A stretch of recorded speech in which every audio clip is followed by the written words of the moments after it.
What's up, everybody? Welcome to tonight's episode of Manhood Mondays. Man, I'm excited. I'm excited to be with you guys again tonight. So,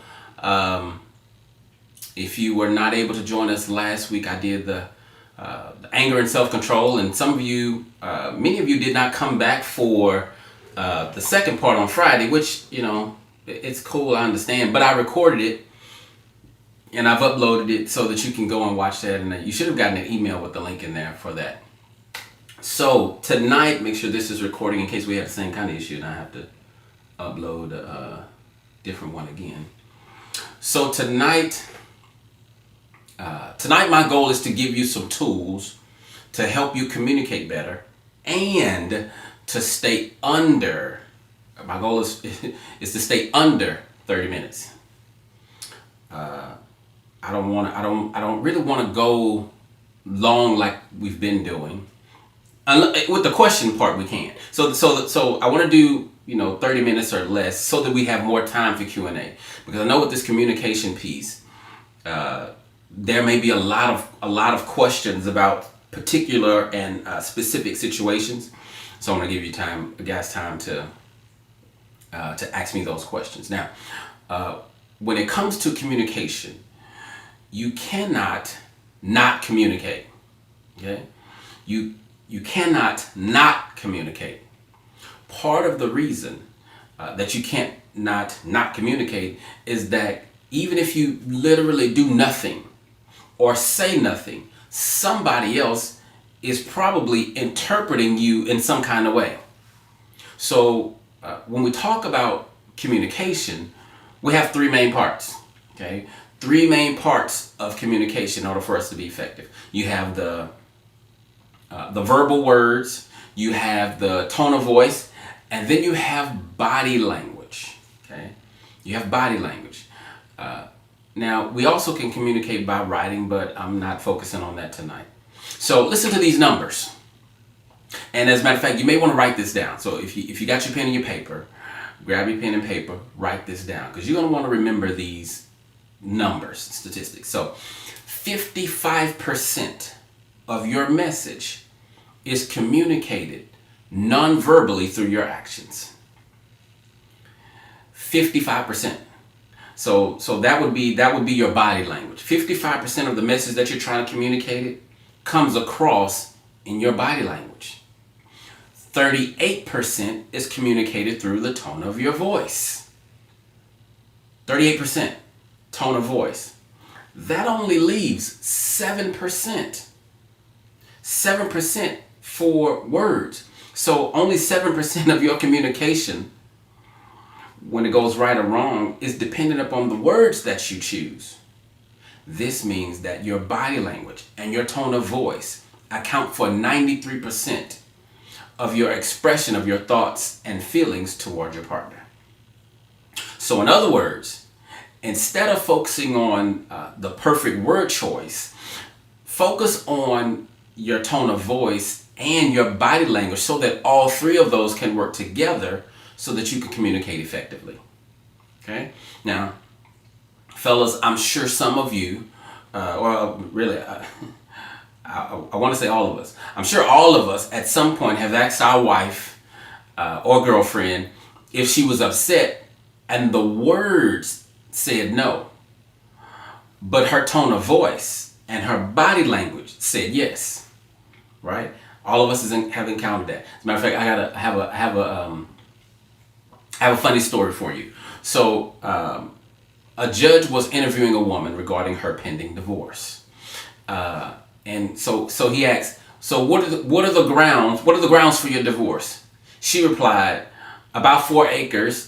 And a nice little home at the front of the property with a stream by it. He was like, no. I mean, what's the foundation of the case? She said, well, it's made of concrete, brick, and mortar. Then the judge was like, no. I mean, what are your relations like? She said, I have an aunt and uncle living here in town, and so does my husband's parents. Now the judge is starting to get a little irritated, right? He says, ma'am, Do you have a real grudge or not? Oh no, she replied. We have a 2-car carport. We've never found the need for a garage. I'm sorry, but that's funny to me. So the judge was like, this baby. Okay, so ma'am, how about I try this? Does your husband beat you? Yes, she responded. About twice a week, he gets up earlier than I do. Lady, now the judge is really frustrated. Lady, he calls her. Why do you want a divorce? He just said it plainly. Why do you want a divorce? She said, I don't want a divorce. I've never wanted a divorce. My husband wants a divorce. He wanted a divorce because he said he can't communicate with me. Okay. Now, even though that is a funny story, sometimes it really can be that difficult trying to communicate with your wife. And I'm not trying to bash women, right? That's not my point. Is this? The women and men we're different in the way we communicate. So what I'm trying to do, men, is validate the fact that you're not crazy, right? But also that it's not just your wife. Okay, for the most part, men and women communicate differently, right? See, we are more concrete and logical, and women are more abstract. Now, to be effective, you need a balance of both. You can't be too logical because life is not black and white. And you can't be too abstract because then we'll never have any clarity. So then, that means, men, you have to learn to communicate with your spouse. And you have to learn how to do that the best that you can, right? So understanding women in general is good, but then you got to understand your particular spouse. Am I making sense? Okay, now, because this topic of communication is so big, I obviously cannot cover it all in one night. So I decided to focus on communication in regards to conflict resolution. Okay, now, conflict, if you've worked with me at all, you've heard me say conflict is necessary in order for relationships to grow. But your relationship can only grow if you resolve the conflict, not just by having conflict. See, what happens in your relationship is not as important as how you handle what happens in your relationship. So, so if we're going to build on the previous lesson, right? First we talked about in that first lesson, emotional maturity and dealing with your childhood stuff, right? You cannot be triggered by everything. Like, you got to work on that. Okay? You can't believe everything that your emotions tell you.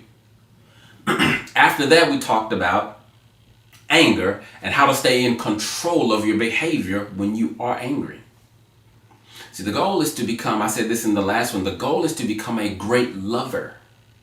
What is a great lover? Well, a great lover is one who is able to give their best when the receiver of love is at their worst.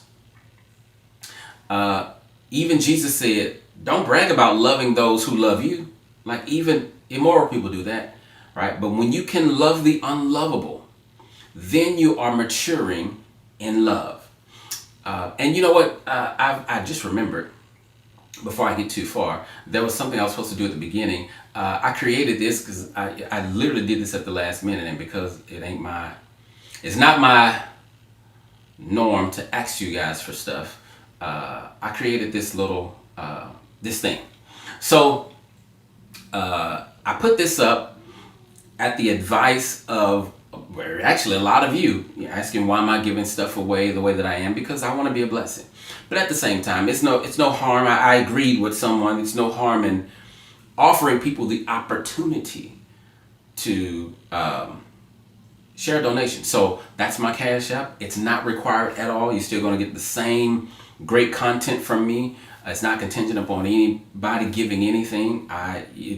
It's there if you want to. If I get $0, I'm good. I just want to give you the opportunity to sow into something that may be really beneficial for you, right? When you go to the bar or at a restaurant, you get great service and you give a tip. That's all this kind of is, right? So, anyway, where was I? So I talked about loving the unlovable. So that was emotional immaturity, and then we talked about overcoming anger, right? And then now we're ready to communicate more effectively and specifically around the topic of conflict resolution, right? Now, almost every couple that comes into my office tell me they need help with communication. But as we begin to talk, the real issue is actually conflict resolution. It's not communication. Communication is a part of it, but what they really need is help resolving something, and the communication is affecting that. Okay? But because this is a man's talk, I really can't address how your wife should be talking to you. Right? I can't address how your wife should be talking to you. But I hope to help you talk and respond to her better regardless of what she's giving you. Right? That's my goal, for you to respond to her better regardless of what she's giving you. Now, my goal to be a little, to get things done so I can cover a lot of information. My goal, I'm going to try to give you some bullet points so that you can follow along and take notes more effectively, because I really hope that you're taking notes, right? So write this down. Here's the first bullet point. When we're talking about communicating, okay, you have to assume that you have a good-willed spouse, right? What does that mean? That means that your wife or your partner, she's not trying to intentionally harm you, right? That's not what she's trying to do. And I get this from the book Love and Respect, where he talks about having a goodwill spouse. So the things that you get from your spouse, it may come from a broken place, but it doesn't come from an evil place. How do I know that? Because you leave your children with her all the time. We don't leave our children with evil people. So it's not that your wife is evil. It's not that she has an evil heart. She may be broken, but she has goodwill. She has good intentions. Okay? So you have to assume that you have a goodwill spouse. This mindset will help you to not treat her like a stranger when she does do things that hurt you the most. All right? Your wife interacts with you the way that she does because it's the way that she knows how to interact. It's more about her than it is about you. Right? The way she interacts with you is far less about you than it is her. It's how she's learned how to interact. Now, does she need to grow? Yes. Can she be better? Yes. But as far as it depends on you, my goal is to help you treat her and respond to her differently or better regardless of what she's giving you. Okay? Now, here's the next bullet point. Ask yourself, is what I'm about to say or what I'm about to do, is that going to make her feel, is that going to feel unloving to her? Okay, is that going to feel, when I say this, when I do this, is it going to feel unloving to her? Now, let me say this. Of course, in the heat of the moment, you may not be able to be this rational where you stop and think, okay, now if I say this, is she going to be like, in the heat of the moment, that's not what I'm talking about, right? I'm really talking about those times before the heat of the moment. Before the heat of the moment, in order for you to respond better to your wife. Now, in order for you to respond better in the heat of the moment, you need a strategy and habit to practice so that in the heat of the moment, you just react and respond based on love, because that's what you've been conditioning yourself to do, right? So now to do that takes practice. And so it takes practice and a strong desire to be different, a strong desire to not be the way that you've been. So outside of the heat of the moment, right? Outside of when we're already it's back and forth, Pause before you confront and ask, is what I'm about to say or do, is it going to make her feel, is it going to feel unloving to her? Now, to effectively answer this question, you have to know your wife or your partner, right? And when I say partner, I mean girlfriend or whatever. Well, I guess your partner, I guess I didn't have to say that. But the point is, you have to know the other person that you're with, okay? You have to know what her buttons are and what she considers unloving. Asking this question may keep you from saying something that you will have to take back, okay? So ask yourself, should I say this? How's this going to go before you say it? But that's not in the heat of the moment. That's before, like when it's, you get what I'm saying, right? I hope you do. Here's the next bullet point. Remember to be gentle. How can you be angry and gentle? How can you be angry and gentle? Or how can you be gentle when you're disrespected? How am I be disrespected and gentle at the same time? Ask Allen Iverson. Practice. You have to practice it.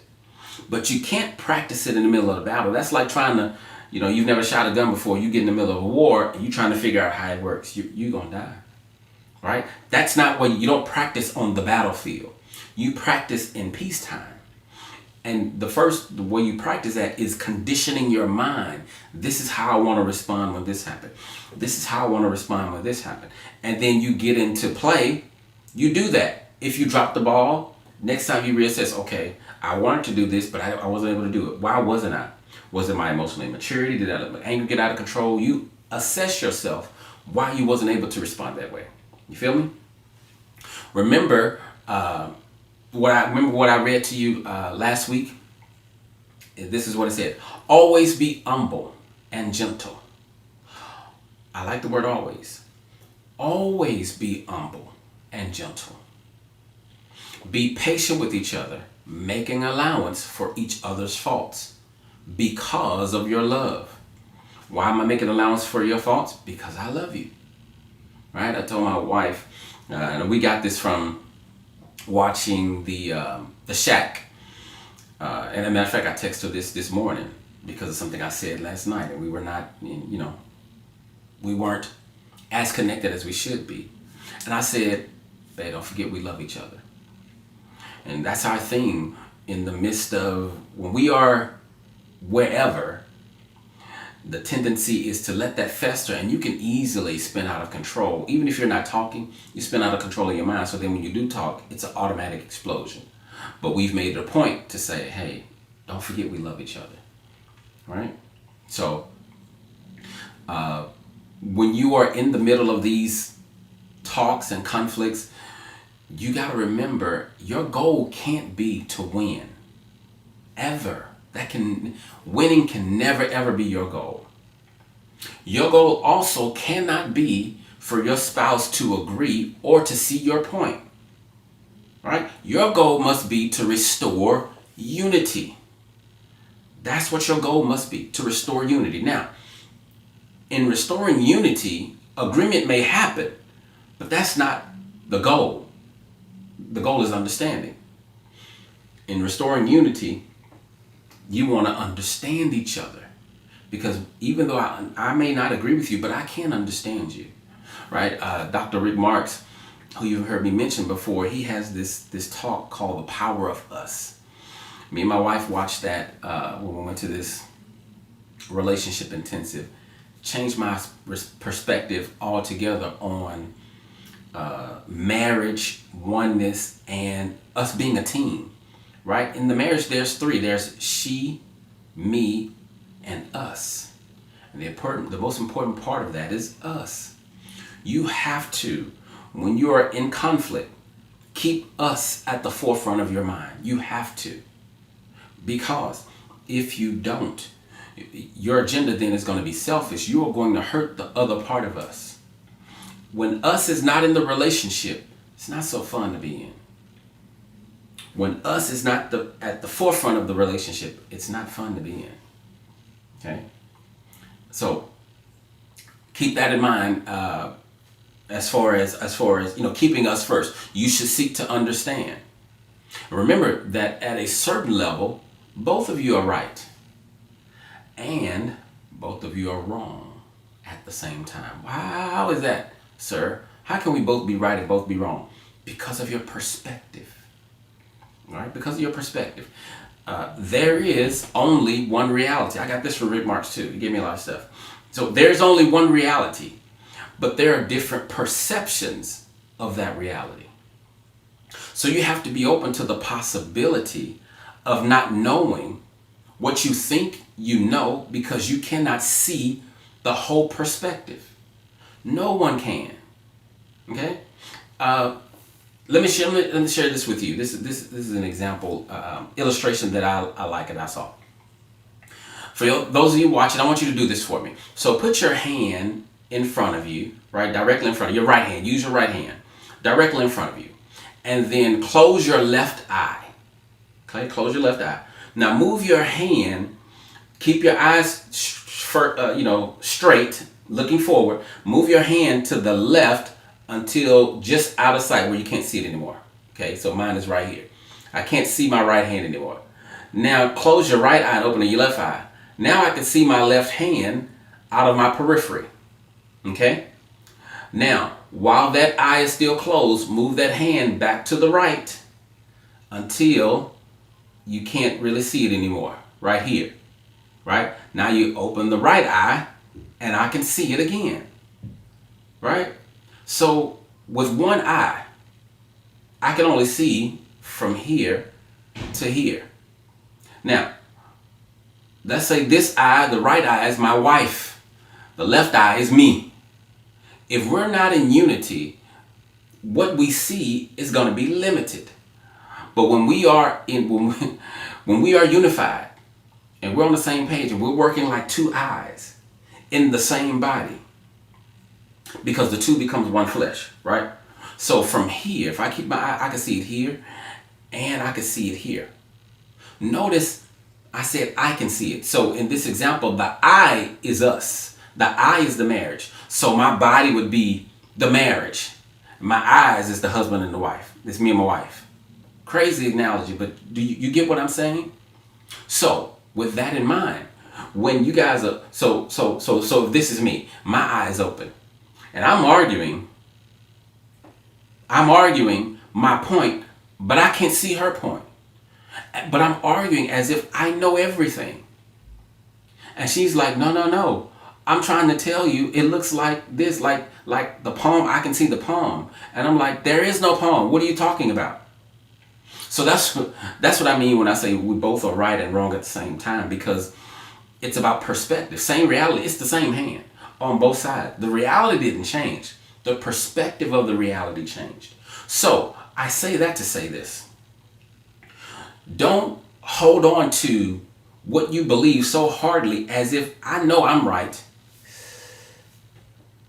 You're walking in pride. And you've heard me say, at the root of 100% of divorces, 100% is pride. 100%. There's never not a divorce where pride doesn't play a factor. Okay? So remember that. Okay, next bullet point. Speak the truth in love. You heard me say that last week. Right? Truth is the content. Love is the relationship. Speak the truth in love.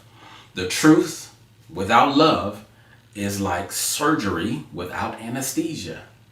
It may be needed, but it's really painful. And it may leave a lot of scars and damage. Right? So speak the truth in love. Even when they're being disrespectful, you can still be loving. That's the challenge.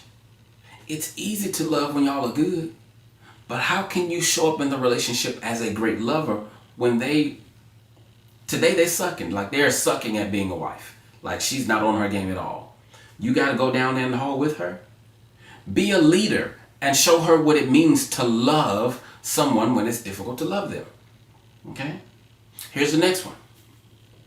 Be ready to forgive. What's my time like? Okay, good. I got about 5 minutes. Be ready to forgive. And when I say be ready to forgive, I'm talking about having a mindset of forgiveness. You got to have a mindset of forgiveness because you can't be successful at human relationships without forgiveness. It's not going to happen. Okay, forgiveness is not about the other person per se. Forgiveness is about you because you're the one that's holding on to whatever. You cannot have emotional wholeness or be emotionally mature while harboring unforgiveness. You can't do that. Forgiveness is the key to your emotional wholeness. And I do think I'm going to do a whole video. I think I'm going to do this probably on Facebook Live, a whole video on forgiveness because it is very, very important and crucial. Now, real quick, let me talk about how to have a difficult conversation, okay? How to have a difficult conversation because it's important. And I want to make sure I give you this piece at least so that you can take this with you and try to implement it to make your life better, right? So now, difficult conversation. This is when something has been bothering you and it needs to be addressed, okay? First, remember the previous things I mentioned, okay? Remember you have a goodwill spouse, okay? Examine what you want to say to see if it will come across as unloving. And if so, try to say it differently, okay? Don't change the truth. Change how you share the truth, right? That's speaking the truth in love. And then remember that she is your spouse, not your neighbor's spouse, right? She's your teammate. She's not your cousin She's not your cousin teammate. She's yours. And then be ready to forgive, no matter what it is. No matter what it is, be ready to forgive. Choose forgiveness over revenge. Choose forgiveness over revenge. If you're going to be successful, dealing with broken humans, dealing with people who are not like you, dealing with anybody that is outside of your skin, you are going to have to make up your mind that you are going to forgive. And you make up your mind beforehand so that when you start to learn it, it's more welcoming, right? Before you even learn how to forgive, make up your mind to forgive. Make up your mind, this is how I want to be, right? I want to be a forgiver. Yesterday I was hanging out with my wife, and I asked her, I was like, babe, if we were going to have a difficult conversation, how would you like for it to go? She said, well, first, start off by telling me what I've done good or right before telling me what I've done wrong, because then that may soften the blow. I said, babe, that's good. All right. And fellas, that's good for you too. That's good advice. So once you are in the conversation, make sure the first thing, tell her what she's been doing right. Tell her what she's been doing good. Build her up first. Don't just come with what you have, because that may feel like an attack. Okay? So, another thing is this.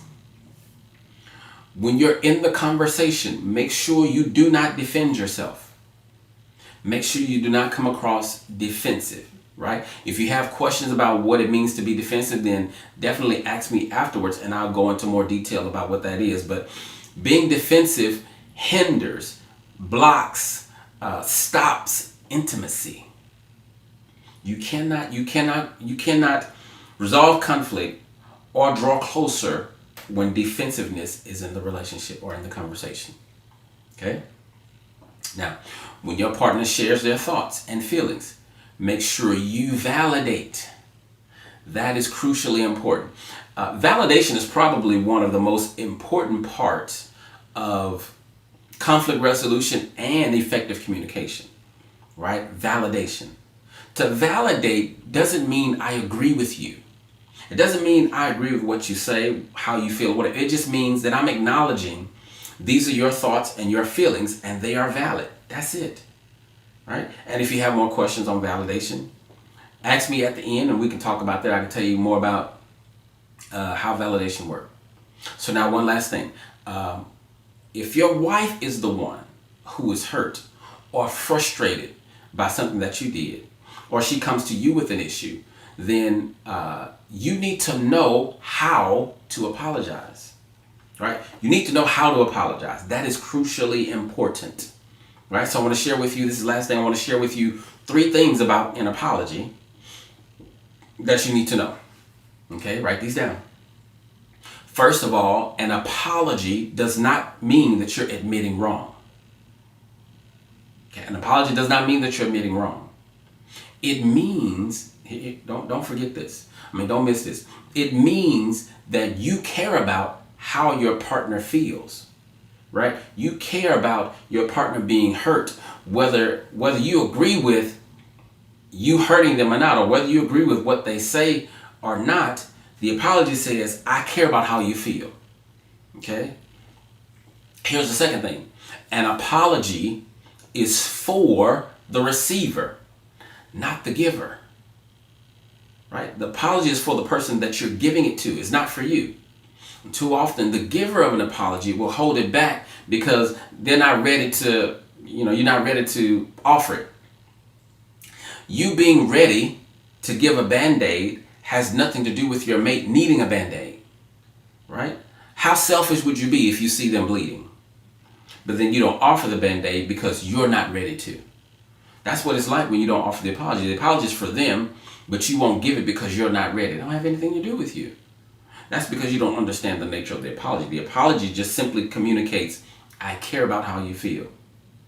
And to that point, when you give the apology, what they do with it is on them. Just like if my wife has a cut and I give her a Band-Aid, it's up to her to put the Band-Aid on. I shouldn't be upset if I give her a Band-Aid and she just put it on the counter. I'm not the one with the cut. But a lot of times we offer an apology, and if the person don't accept it, then we fly off the handle. That's a sign that you did not give that apology for them. You gave it for you. You don't want to do that, right? And then here's the last thing. The apology must, I emphasize must, the apology must start with words, and then action must follow. The apology must start with words, and then the action must follow. The action that follows could be change behavior, or it could be, a makeup gift or something to show that you're sincere about having hurt your mate. But the gift or the change behavior cannot come before the words of the apology are spoken, right? Don't just feel bad about what you did and then buy them something. That's like cutting your mate, but then instead of offering a Band-Aid, you just offer to take them out to eat. That won't work. So, no, and I cover this. I cover this also in my conflict resolution course. The last video, it talks about the apology, and I talk about this, but I go a little bit deeper as far as how the apology works. But those are the elements, those things that you need to put in place if you're going to have difficult conversations and be successful at it. Okay? Because here's the thing, guys. Life is gonna happen. You guys are not perfect. Y'all are gonna bump heads. If you and your wife are not fighting at all, ever, it means y'all not close enough. Because you can't have two imperfect people in close proximity and there not be any friction. That doesn't make sense. If you're not having friction, you're not close enough. That's actually a sign that there's no intimacy. Yeah, that's just what it is. So, I want to get you to the place to where you don't avoid conflict, but instead you embrace it because hey, this is an opportunity for us to grow, right? Okay, so that's what I got for you tonight. I have a little bit more, but I'm gonna stop because it's we've been 35 minutes in, and I want to give you guys time to ask me questions. And I had a couple of questions that came through via email. So let me pull those up real quick while you guys are, if you have any questions while you're coming up with yours. Okay. So here's a question. If me and my mice, if me and my mice, if me and my wife do not agree on a purchase, because I'm the man, do I have the final say as far as, we should purchase, or do we just not purchase it? All right. I'm not gonna say the person's name because they told me to keep them anonymous. So the answer to that is no, you don't make the purchase. Now, before I understood the power of us, I would say if you guys can't agree, then the husband makes the choice, and then the wife follows.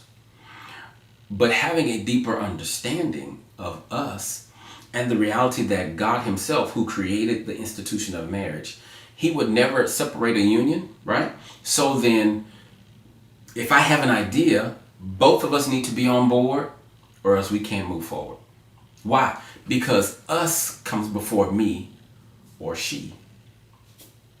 Us is most important, and us have to agree to it. We have to be one, right? Remember, if only one eye can see, that's not us. If only one eye can see, my blind spot is on the part of where the marriage has a blind spot.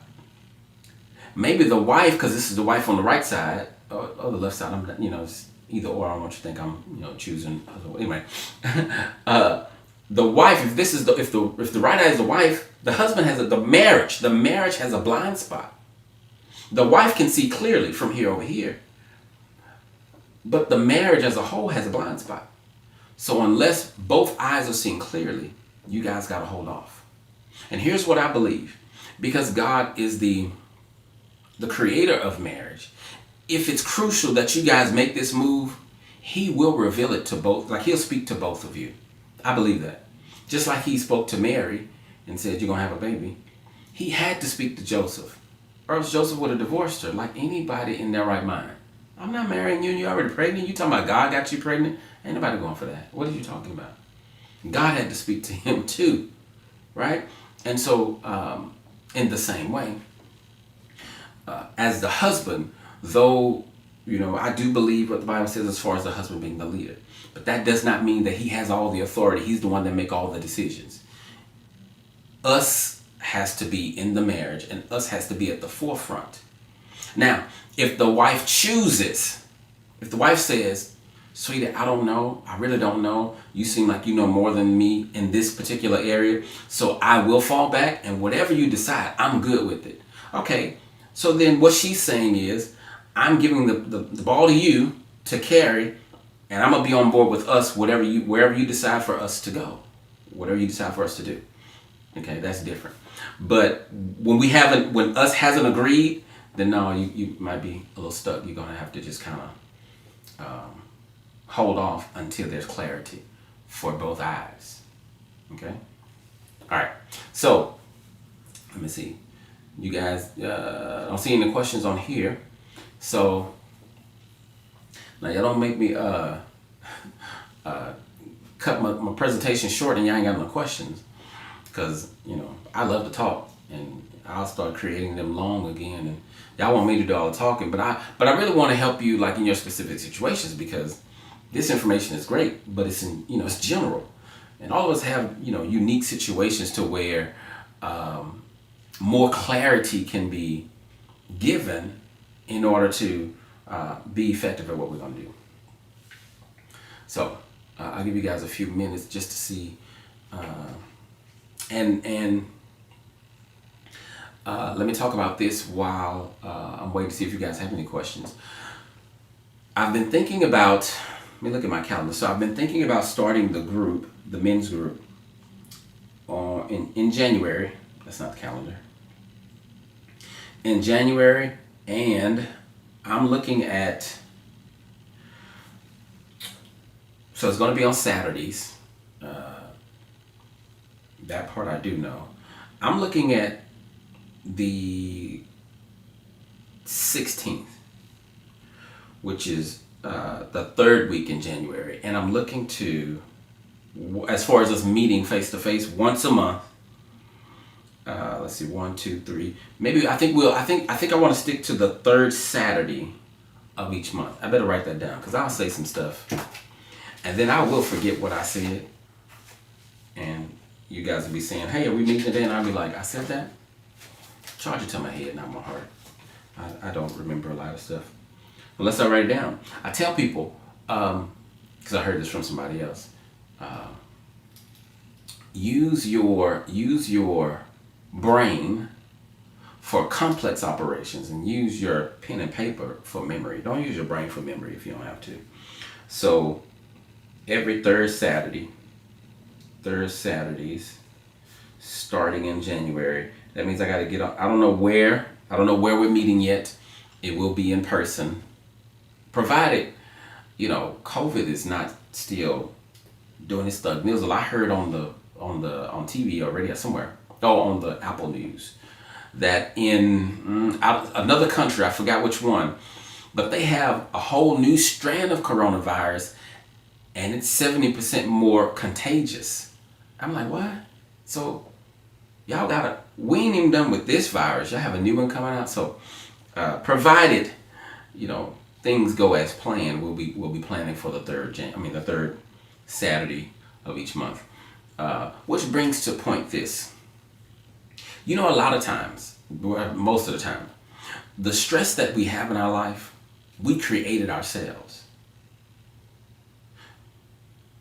It's not that life is stressful a lot of times. It's the way that we think about it. And a lot of times, that is due to us worrying about the future. But like I told a group of people last week, we've never known what tomorrow is going to bring. We've never known the future. Life has always been uncertain. So when you fight with the fact that I don't know what's going to happen tomorrow, and then you're worrying about it, you're worrying about something that you've never even been to the future. How do you know there's something to worry about? The best you can do is work today to prepare for whatever you think may come, but worrying about it, why? You don't know what's going to happen. So don't do that. So let's see.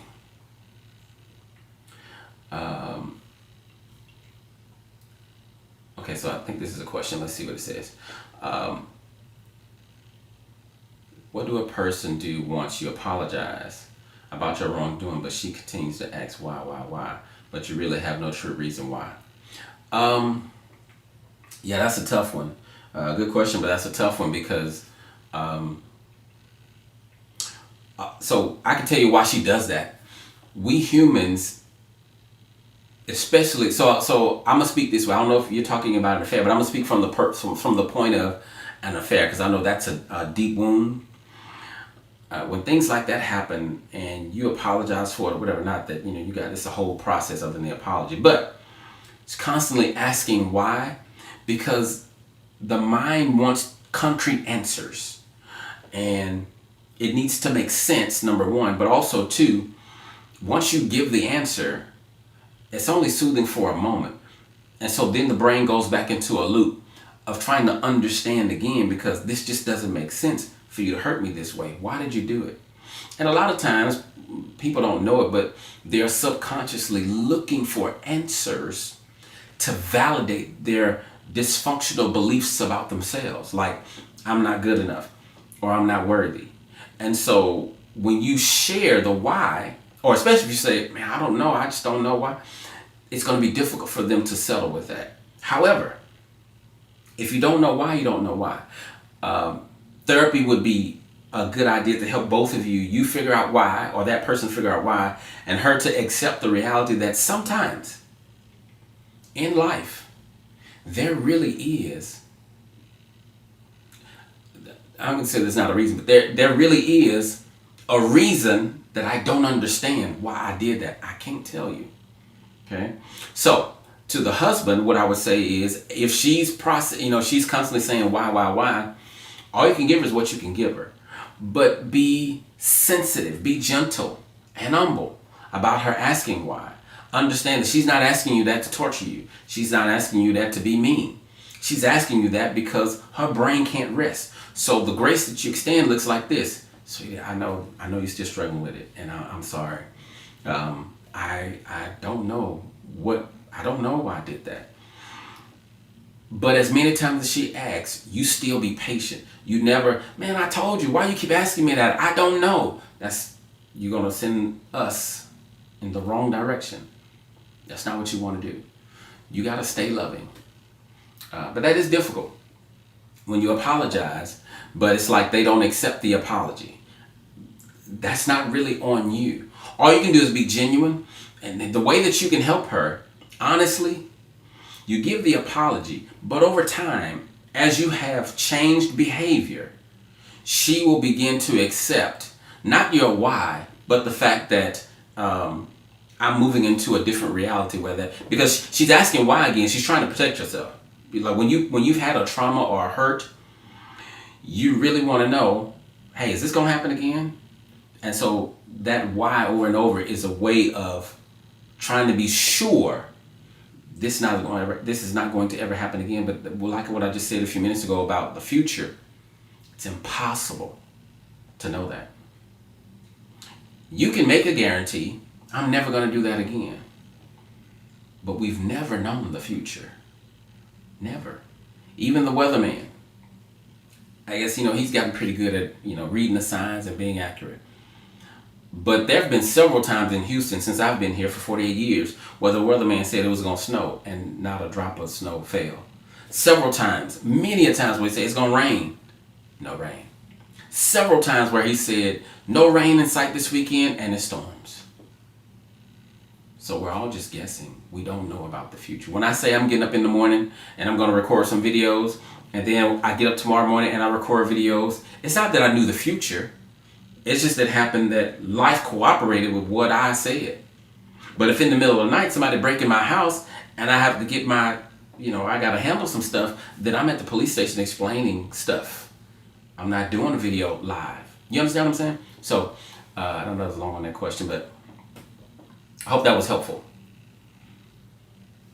Let's see. How do you have a conversation with your spouse when she's already made up her mind about what you did and who you are? Man, that's difficult too. But you still got to try. Because why? Because she's your spouse. You may have to try to come at her a different way. So if she's already made up her mind of who you are and what you did, so until she's open to talking, you just have to have changed behavior. And I know that may sound that may not sound helpful, but that's all. What else can you do? You can't make her be open. So you love her. And I'm telling you guys, the thing that changes a heart is love. So you love her and you just have changed behavior. And eventually, the box that she has you in, when your behavior is countering what she's seeing consistently, she's at least going to have to say, I wonder. Right? But now, I'm answering this without having the wife's perspective or not knowing anything about her and her dysfunction, because she may be stuck and not open to what you're saying because of her own stuff and don't have nothing to do with you. So it could be no matter what you do, she's stuck. So then that makes me say this. Make sure you are about the business of understanding your wife. Understand why does she have you in a box and she won't let it go? What makes her do that?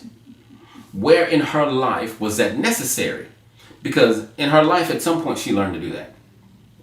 Where did she learn this protection technique? If you understand her better, then you can extend to her more grace and you may be able to respond to her differently where it can get in. Okay? So that's what I would say to that.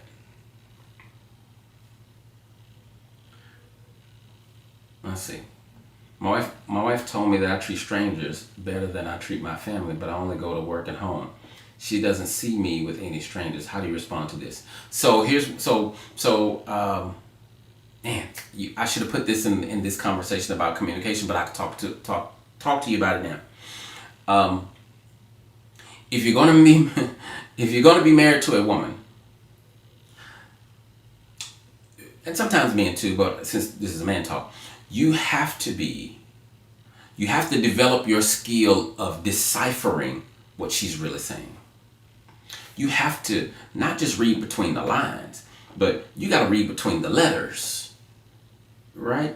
So when your wife says you treat strangers better than you treat your family, is she saying, I feel like a stranger to you? Or is she saying, I feel disconnected. I feel like, in essence, what she's saying, I feel like you don't treat me well.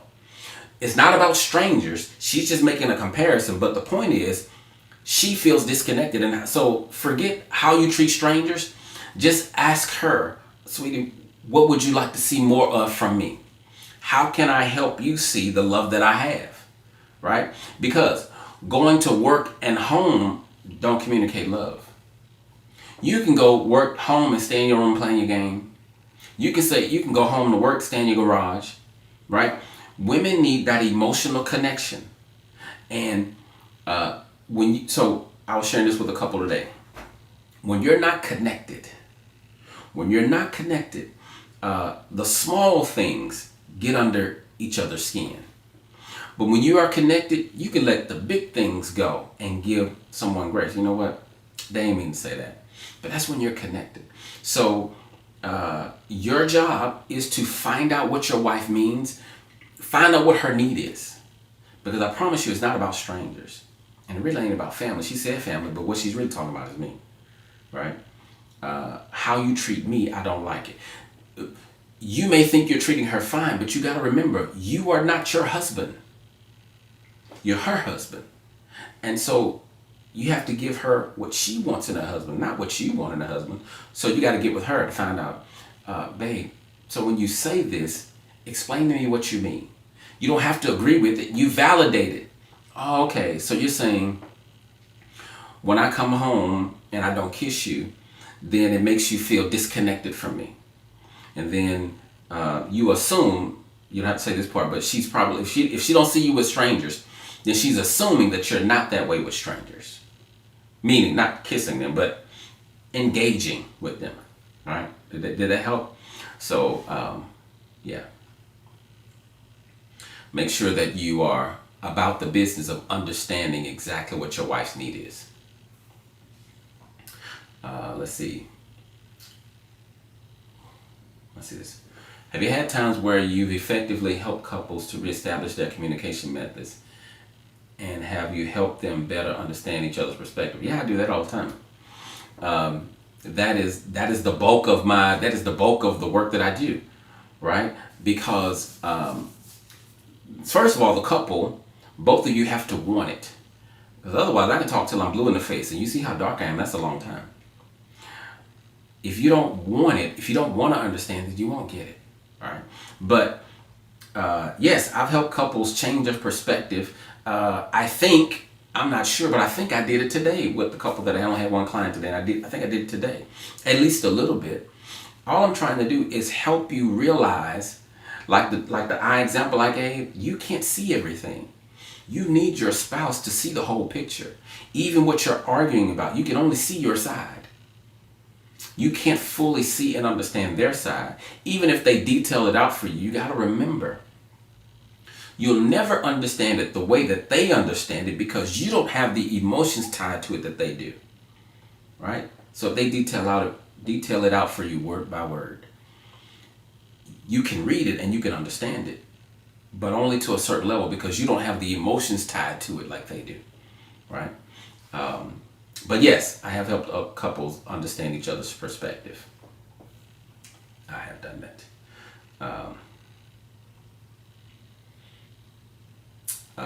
They continue to be humble and patient, but we're humans. You will get frustrated too. You guys may need help, right? And that's not me lobbying for me. Of course, I can help you, but somebody, get you a therapist somewhere, and they can help you guys.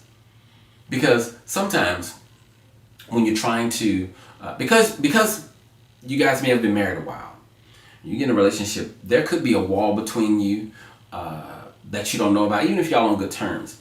When people come into my office, a lot of times I will say to the spouse, the same thing that their spouse has been saying to them. But when I say it, it gets in. Why? Because between us, there's no wall. There's no belief of ill intention. Same words, it's just coming from a safe place. And so now they can receive it like, oh, okay. So when that happens, it's happened to me before. I don't get in therapy and say, see, I told you. I knew he was going to say that. I just wanted him to say it because you wasn't going to believe me. That's not going to help anything. That's not going to help us, right? But you guys may need help. Don't set yourself up to be a martyr. Well, I guess I'll just, continue to be humble and be patient. Yeah, but, everybody has a limit. And I'm not saying that you should have a limit and then now you switch over to being unloving. That should never be the end of your, when your limit happens, then that happens. No. The end of your limit, okay, let me try something else, meaning like therapy or a book. A good book for you guys to get is, I think it's at the office, but it's called Communication, Key to Your Marriage by H. Norman Wright. Really good book on communication. Get that. You guys may benefit from it until my book comes out. When my book comes out, then you can get mine, but boy, my discipline is set up. Who knows when that's going to be. So,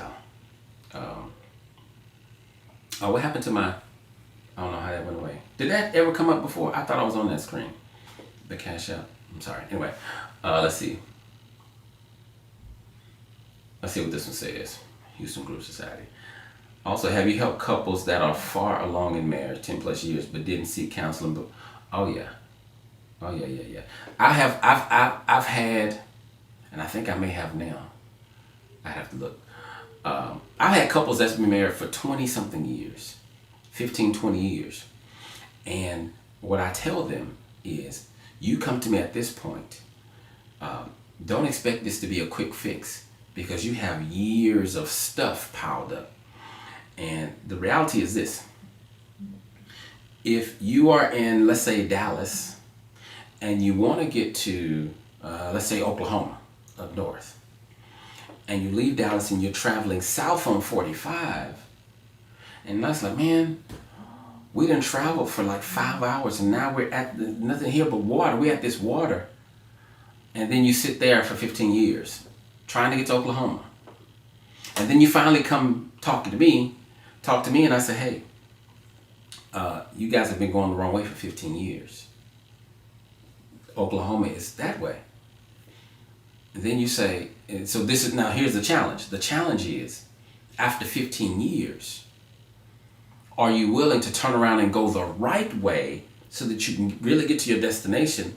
Or is it going to be like, man, I don't feel like going back. I don't feel like doing all that. But what I want to tell you that is worth it. It's worth it. But yeah, because the thing is, here's why the time frame don't matter. Whether it's 2 years or 20 years, the reality is you probably never learned how to do marriage. So you've been married for 15, 20 years, but you have not been doing marriage effectively. And so marriage works the way the creator of marriage designed it to work.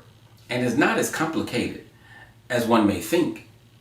It's simple, but it's not easy. The reason it's not easy is because we are self-centered, selfish creatures. And love is about the other. Love is not about you. Love is always about the other person. And so the first thing I would do is help you understand love. And then help you understand the purpose of marriage. And then help you understand the power of us. And then from there we could talk about communication and how you guys got in these situations, because the things from the past that's hindering you, it's hindering you because you never knew how to resolve them. Remember, your marriage doesn't go sideways because of what happens in the marriage. Your marriage goes sideways because of how you handle what happens. And then beyond that, marriage goes sideways because of what you bring with you to the marriage. Which says then, you don't really have marriage issues, you have individual issues. So the marriage is the whole, and back to my analogy, I am the marriage. My eyes, I am the marriage. Eyes are the people. I singular, eyes plural. Anyway, my two eyes.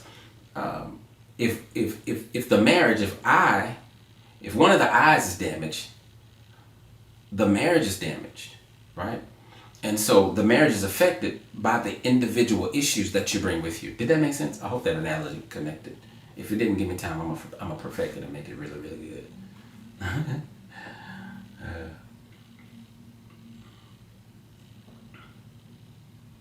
Yeah, for sure. Yeah, don't be almost to the point that you become a martyr. Uh, I'm good at doing that. Well, I used to be good at doing that. I was good at, so I was an event planner back in the day, but I used to plan pity parties, and when I plan a pity party, let me tell you something. I order a giant cake. I have the little blow things that you blow. I have on the hat that says pity party, and I mean I go all out for my pity parties back then. But they got too expensive throwing those kind of parties, and so I'm like, man, look, let me find something else. I began to drink humility, because pity parties are fueled by pride. So I started to drink more humility, and then I was being humble for real, not for the purpose of somebody saying, "Oh, poor Clifton." You know what I'm saying? So, and that may not be your reality. I'm just saying, yeah, don't be a martyr. Remember, great marriages don't just happen. You have to work at it. And men, I'm challenging you to be your best self, regardless of who they are and who they be. Look, you chose that one. You didn't choose Sally. You chose, if your wife is Sally, didn't choose another name, but you chose the one you chose. And with her comes certain stuff that you were not around when her family, her childhood, someone else who did trauma to her, whatever. You wasn't around when that stuff was put in there, but you still chose her. You can't now send her back and say, "Oh, no, it's too much stuff in there. I don't want that," because guess what? You got stuff in you that if we're sending folk back, you going back too. All of us are. But the way when you grow emotionally, and you emotionally mature, and you grow in love, and you become what I call a great lover, you learn to love this broken person where they are. And that love will truly inspire them to work on themselves to be better for themselves and then for the marriage. That's the goal.